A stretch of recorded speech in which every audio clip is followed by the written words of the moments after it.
Assalamualaikum warahmatullahi wabarakatuh. Terima kasih atas kesempatan yang diberikan kepada kami kelompok 6 untuk berdiri di sini hari ini mempresentasikan akuntansi pendapatan bank. Sebelum kita mulai, saya ingin mengajak kalian semua untuk berpikir sejenak tentang apa yang kalian ketahui tentang akuntansi pendapatan bank. Atau pernahkah kalian pernah terlintas pendapatan bank dari mana saja? Dengan pertanyaan ini, saya berharap kita bisa lebih terlibat dalam pembahasan yang akan kita lakukan. Tanpa berlama-lama, mari kita mulai dengan pengertian pendapatan bank.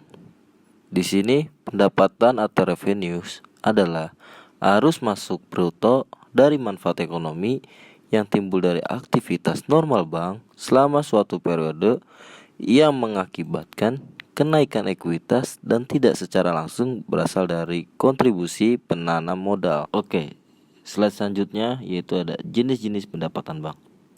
Yang pertama ada pendapatan operasional. Apa sih itu pendapatan operasional? Pendapatan operasional diperoleh dari kegiatan usaha bank, yaitu bunga serta semua pendapatan yang diperoleh dari kegiatan yang lazim sebagai usaha bank. Pendapatan operasional terdiri dari yang pertama, ada pendapatan bunga debitur. Pendapatan bunga adalah pendapatan yang diperoleh dari penanaman dana bank pada aktiva produktif.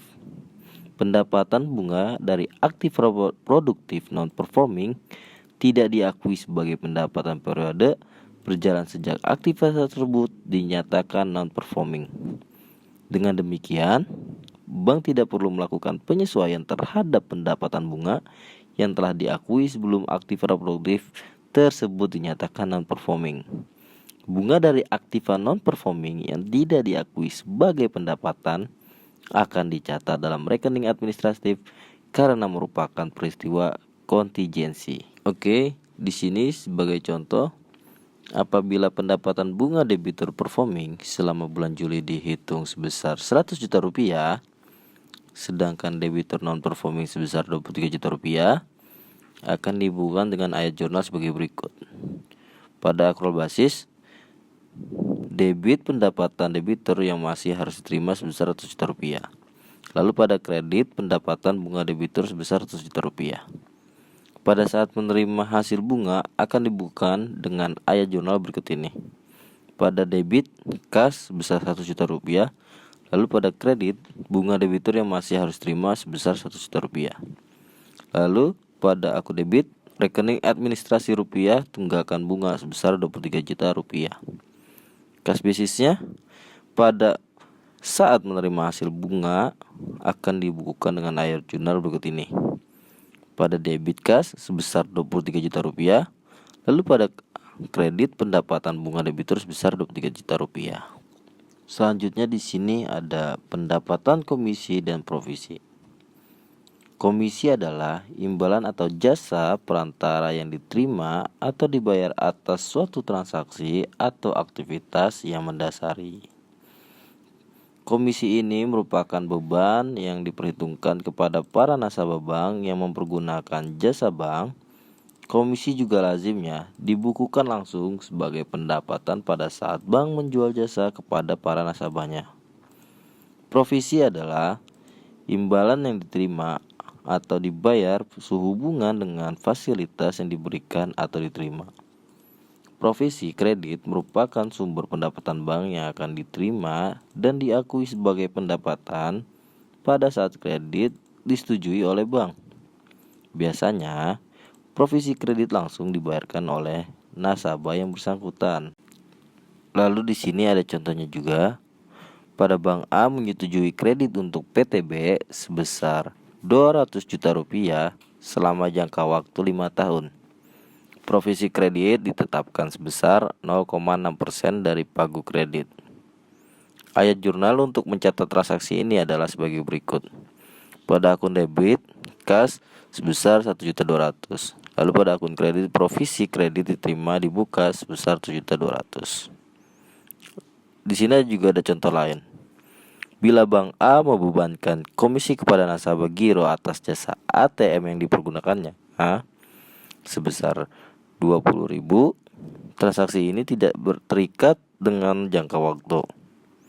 Oleh Bank A akan dibukukan ke dalam pendapatan dengan nilai jurnal sebagai berikut. Pada akun debit giro sebesar Rp20.000, lalu pada akun kredit pendapatan komisi ATM sebesar Rp20.000. Jenis-jenis pendapatan bank. Pendapatan atas transaksi valuta asing. Pendapatan atas transaksi falas lazimnya berasal dari selisih kurs. Laba atau rugi yang timbul dari transaksi falas harus diakui sebagai pendapatan atau beban dalam perhitungan laba rugi periode berjalan. Aktiva dan kewajiban yang dimiliki suatu bank dalam valuta asing harus dijabarkan dalam valuta rupiah dengan menggunakan kurs Bank Indonesia. Jika terdapat selisih dari penjabaran dari falas ke rupiah, harus diakui sebagai pendapatan atau beban dalam perhitungan laba rugi periode berjalan. Ada transaksi berjangka valuta asing. Bank devisa yang memiliki aktiva atau kewajiban dalam valuta asing dalam jumlah yang besar berupaya untuk menghindari adanya kerugian akibat selisih kurs. Upaya itu dikenal dengan hedging dalam hutang atau piutang. Dalam forward piutang atau hutang valuta asing dicatat sebesar kurs tunai yang berlaku pada saat itu atau spot rate, sedangkan hutang atau piutang dicatat sebesar kurs masa depan atau forward rate, yaitu kurs pertukaran mata uang asing di hari kemudian yang ditentukan berdasarkan perjanjian.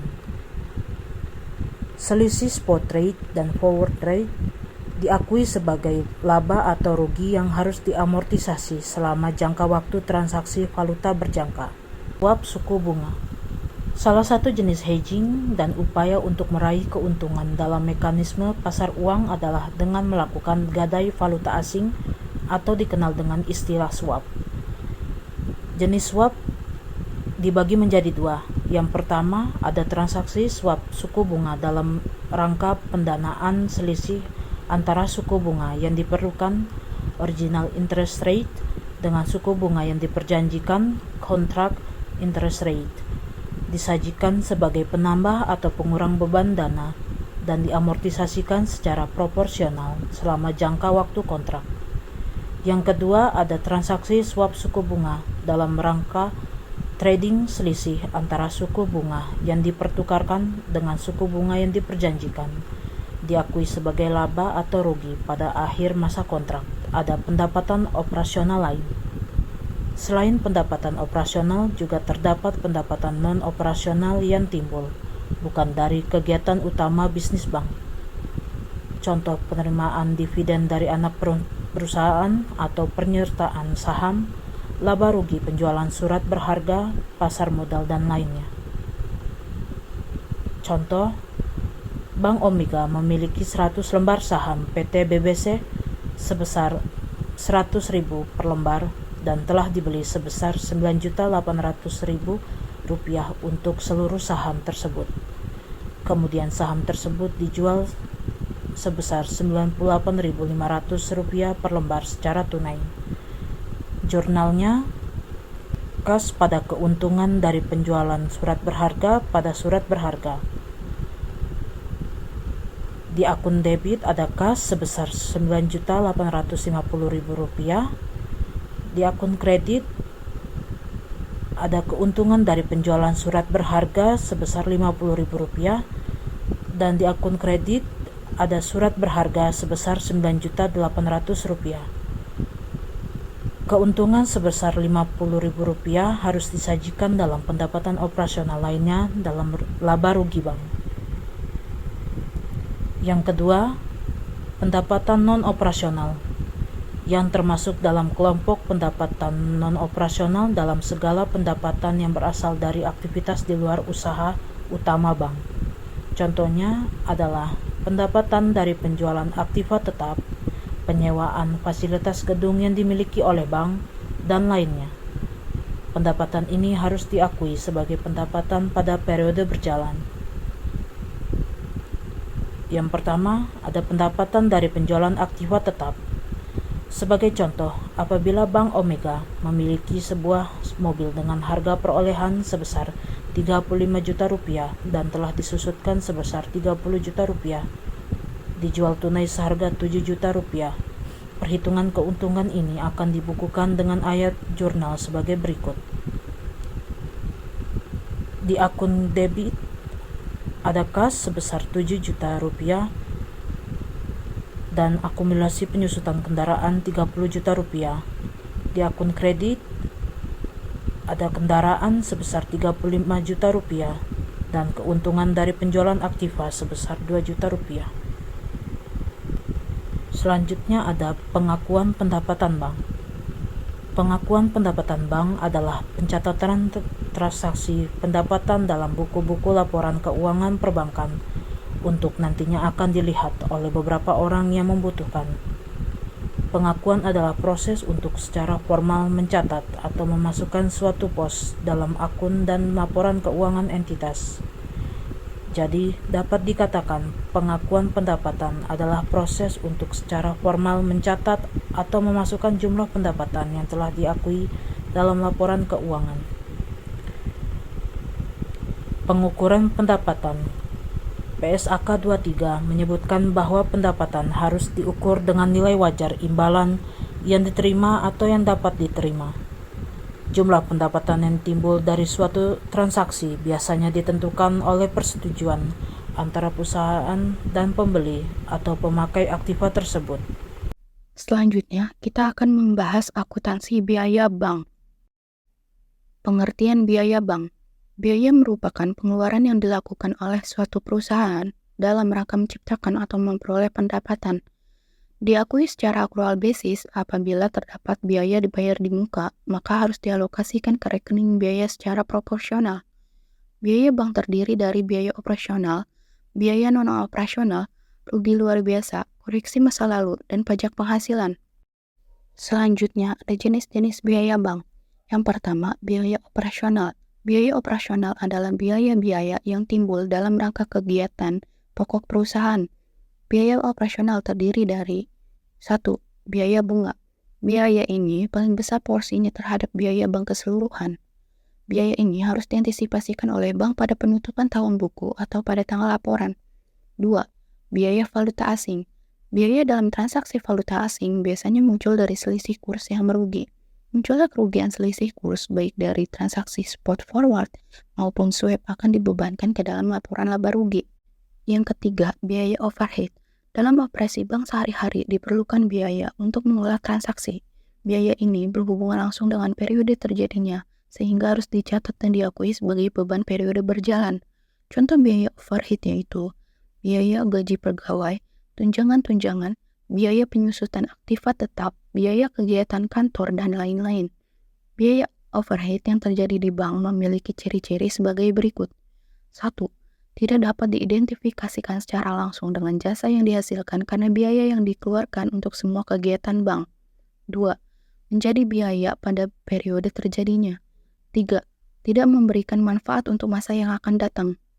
Ada berbagai jenis biaya overhead yang terjadi dan harus diakui dalam laporan laba rugi bank. Jenis-jenis biaya tersebut antara lain yaitu biaya-biaya yang berkaitan dengan pegawai seperti gaji, tunjangan-tunjangan, biaya penyusutan dari aktiva tetap, biaya operasional kantor yang bukan biaya pegawai atau penyusutan, dan jenis biaya-biaya lain yang dikeluarkan atau berkaitan dengan periode pelaporan keuangan. Yang keempat, biaya pegawai. Sebagai contoh, apabila Bank Omega Cabang Jakarta membayar gaji pegawai sebesar 200 juta rupiah untuk periode bulan Desember 2014 dan membayar tunjangan kesehatan sebesar 50 juta rupiah secara tunai, maka akan dibukukan dengan ayat jurnal sebagai berikut. Pada debit, gaji pegawai akan dicatat sebesar 200 juta dan tunjangan kesehatan sebesar 50 juta rupiah. Lalu pada kredit, kas akan dicatat sebesar 250 juta rupiah. Yang kelima, biaya kegiatan kantor. Contoh lain adalah biaya yang berkenaan dengan kegiatan kantor. Apabila Bank Omega Cabang Jakarta mengeluarkan biaya pengurusan tamu sebesar 20 juta rupiah selama bulan Desember 2014, biaya listrik dan air sebesar 45 juta rupiah, biaya riset untuk kegiatan marketing periode berjalan sebesar 43 juta rupiah, biaya alat tulis kantor sebesar 23 juta rupiah, semua dibayarkan secara tunai. Maka akan dibukukan dengan ayat jurnal sebagai berikut. Biaya entertainment 20 juta di sisi debit, biaya listrik dan air 45 juta di sisi debit, biaya riset 43 juta di sisi debit, biaya alat tulis kantor 23 juta di sisi debit, dan kas 131 juta di sisi kredit.